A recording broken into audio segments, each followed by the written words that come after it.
Na sua estreia na Copa do Mundo, a seleção brasileira venceu a Sérvia por 2-0. A gente vai detalhar tintim por tintim dessa partida aqui. Deixa o teu like e se inscreve no canal.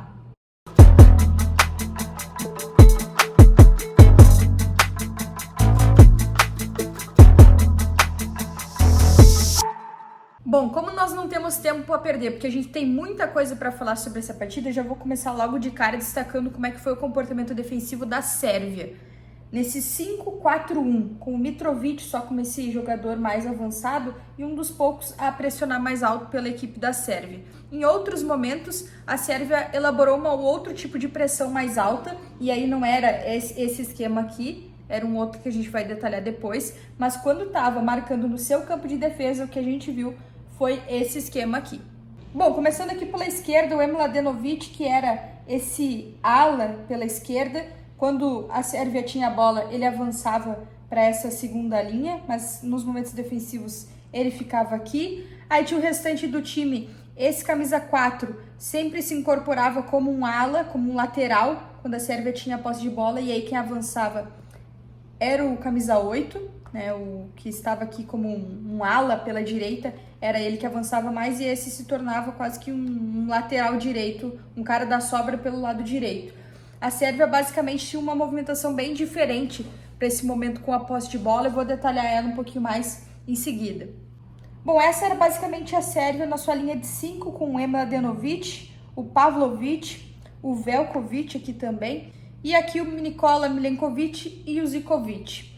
Na segunda linha da Sérvia, Milenkovic-Savic, Gudeli, Lukic e o Tadic. E mais à frente, o Mitrovic, o artilheiro dessa equipe da Sérvia. O Vlahovic não começou jogando. Esse era o posicionamento da Sérvia, principalmente compactando bem as linhas. O que é compactar? É reduzir esses espaços entre os jogadores, para que não haja espaço para infiltração, e também o espaço entre as linhas, que é aqui, né? Essa entrelinha aqui, para que Neymar, Paquetá, outros jogadores que porventura caírem por ali, eles não tenham essa possibilidade de receber com conforto, com espaço, com tempo para agir, que foi o que a gente viu na maior parte desse jogo. Muito pouco espaço entre as linhas para que a seleção brasileira pudesse agir. Isso melhorou um pouquinho no segundo tempo, mas o que mais se viu foi uma seleção brasileira com pouco espaço e tempo para tomar decisões no ataque, e poucas vezes encontrou principalmente o Neymar nessa zona aqui de entrelinha, que é a zona preferida dele dentro do campo, na parte mais interna do campo, é isso que eu quero dizer. E depois a gente vai detalhar também o comportamento da seleção brasileira.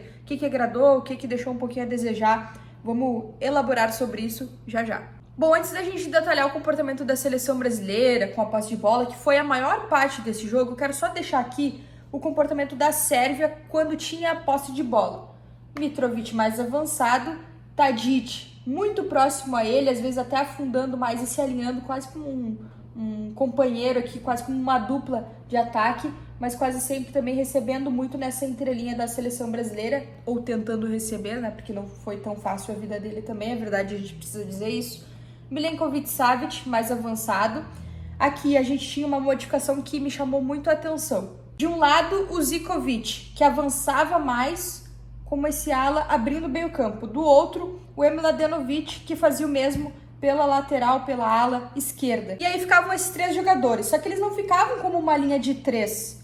O que acontecia? Esse jogador aqui, que para mim é peça-chave para entender o que a Sérvia quis fazer quando tinha a posse de bola, ele vinha um pouco mais para o lado, como esse zagueiro pela direita, digamos assim, e aqui baixava um outro jogador. Baixava quase sempre aqui o Gudeli. Às vezes para fazer a saída de bola, às vezes para ajudar na recomposição, na transição defensiva. Esse movimento de saída, de abertura aqui, tanto para reduzir o espaço dos pontas, Rafinha por um lado, Vini Júnior pelo outro, por parte aqui do camisa 4 e aqui do outro jogador da Sérvia, eles sempre faziam isso. E aí a linha sempre dava um jeito de estar fechadinha.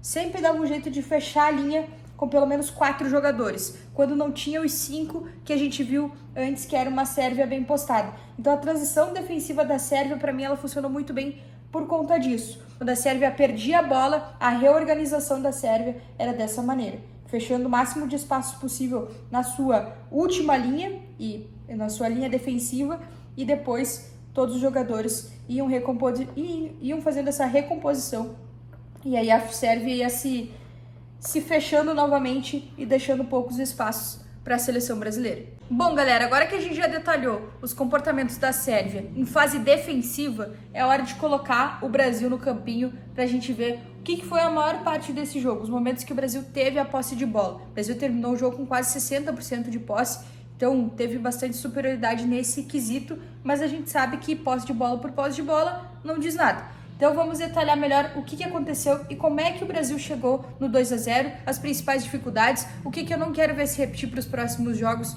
que na minha opinião não deu certo, não ficou legal, beleza? Deixa o teu like nesse vídeo, se inscreve no canal, depois comenta aqui também pra gente trocar aquela ideia e, enfim, a gente conversar e você também apoiar o canal, porque é sempre bom.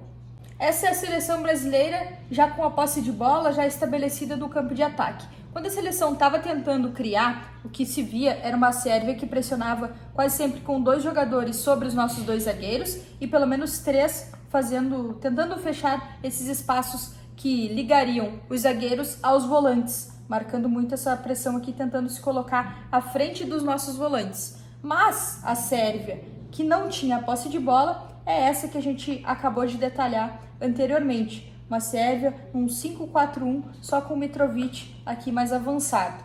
E a seleção brasileira, nesse contexto, teve bastante dificuldade. Por quê? Porque nesse espaço da entrelinha aqui, que eu até deixei um espaço maior propositalmente, para deixar bem claro como é que isso dificulta o jogo durante uma partida, enfim, como é que isso dificulta as ações de uma equipe que está com a bola, é o seguinte: nesse espaço aqui, percebam que o Richarlison aqui, ele poderia circular muito mais, ele poderia ter espaço para infiltrar, né? Ele teria muito mais possibilidades nesse cenário. O Neymar, ele podia vir aqui e passar por aqui, infiltrar, o Vinícius Júnior entrar aqui também, o Paquetá pisar um pouco mais na área, enfim, percebam como esses espaços eles estão mais abertos, tá? O que não aconteceu no jogo. O jogo foi de uma Sérvia que compactou muito mais, deixou os espaços para o Brasil muito mais reduzidos e percebam como isso dificulta para a criação. Quando as linhas estão mais próximas, as linhas dos adversários estão mais próximas, é até difícil ocupar os espaços. E aí você não tem espaço hábil para jogo. Aí muitas vezes o que você vê é o teu ponta mais aberto dando amplitude. Aí o que você tem muitas vezes no caso do Brasil, principalmente, em que os laterais, eles são lá mais laterais base, eles não apoiam tanto e também não dão amplitude, né? Eles não abrem o campo, eles ficam mais nessa faixa interna do campo. Que você tem são os pontas mais abertos para tentar gerar essa amplitude, que é atrair os jogadores adversários para gerar espaços para infiltração. Porém, a Sérvia não estava sendo atraída pela seleção brasileira. Ou quando era atraída, tinha sempre alguém para dar cobertura. Por exemplo, vou citar uma situação aqui. O Rafinha, que foi um jogador que pegou bastante na bola na primeira etapa, ele tinha a posse de bola aqui, e aí já vinham pelo menos 2 jogadores para marcar ele e um terceiro na sobra. Só que o Richarlison ele não ficava com esse espaço para infiltração. Enquanto a Sérvia teve uma estratégia que deu certo, que foi essa aqui que eu vou detalhar, baixavam pelo menos um jogador da defesa, que era normalmente o Gudeli, do meio campo, quer dizer, para a linha defensiva. E aí esse espaço ficava todo preenchido, não tinha espaço nenhum para infiltração.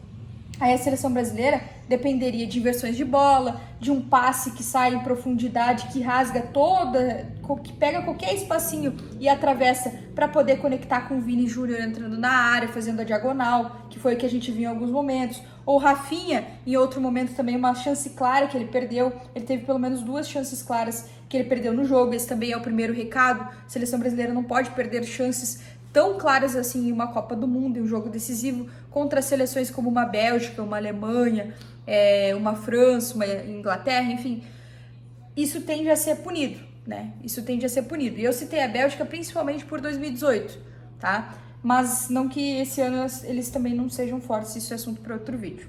O Richarlison foi muito perseguido nesse jogo, ele teve ali alguns momentos em que ele conseguiu fazer o pivô, aí tinha o Paquetá se aproximando, tinha o Neymar se aproximando, até mesmo o Vini Júnior quando ele caía por aqui, porém ele não conseguiu ajudar muito, principalmente na primeira etapa, né? O trabalho dele foi muito mais a tentar arrastar os defensores para gerar essa profundidade, que é esse espaço hábil para que os jogadores eles possam infiltrar sem estarem impedidos, né? Afundar a linha do adversário para você gerar mais espaço aqui de campo, né?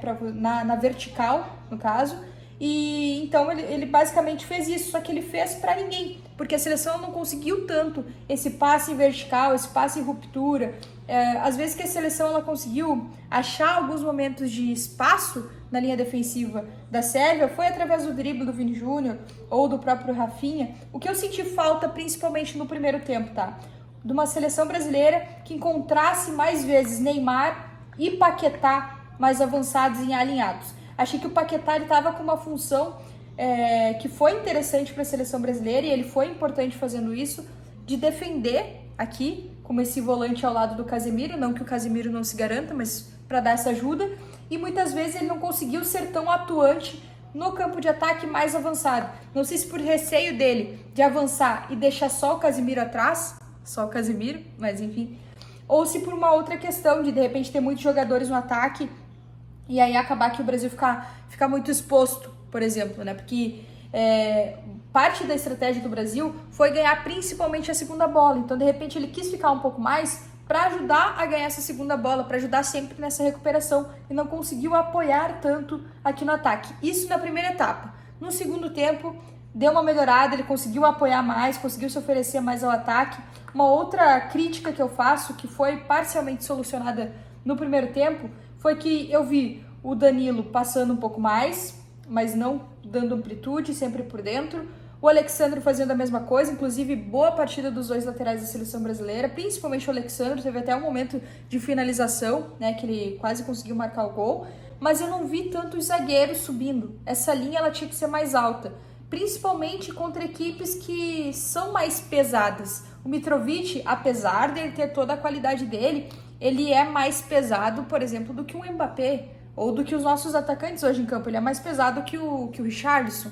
Então, por que não tentar fazer uma linha de impedimento, não se preocupar com ele, deixar que ele ficasse fora de condição de jogo e avançar mais essa linha defensiva? Por que eu falo isso? Porque avançando mais em linha defensiva, você também tem mais opções de passes próximos, tá? Tem mais opções de passes próximos, e você tem aqui dois zagueiros, gente, que eles têm muita qualidade no passe direto, no passe vertical. Então eles são, se por exemplo, essa linha defensiva da Sérvia, ela tá preocupada aqui com o Danilo, com o Paquetá, com o Neymar, com o Richarlison, muitas vezes ela, de repente, pode deixar um Vini Júnior entrar aqui e você conectar ele com o passe do Thiago Silva. Em determinado momento isso até aconteceu no jogo, mas faltou acontecer um pouquinho mais. Achei que a seleção brasileira, teve muita qualidade na partida, e eu vou falar também sobre as qualidades, afinal a seleção ganhou a partida, né?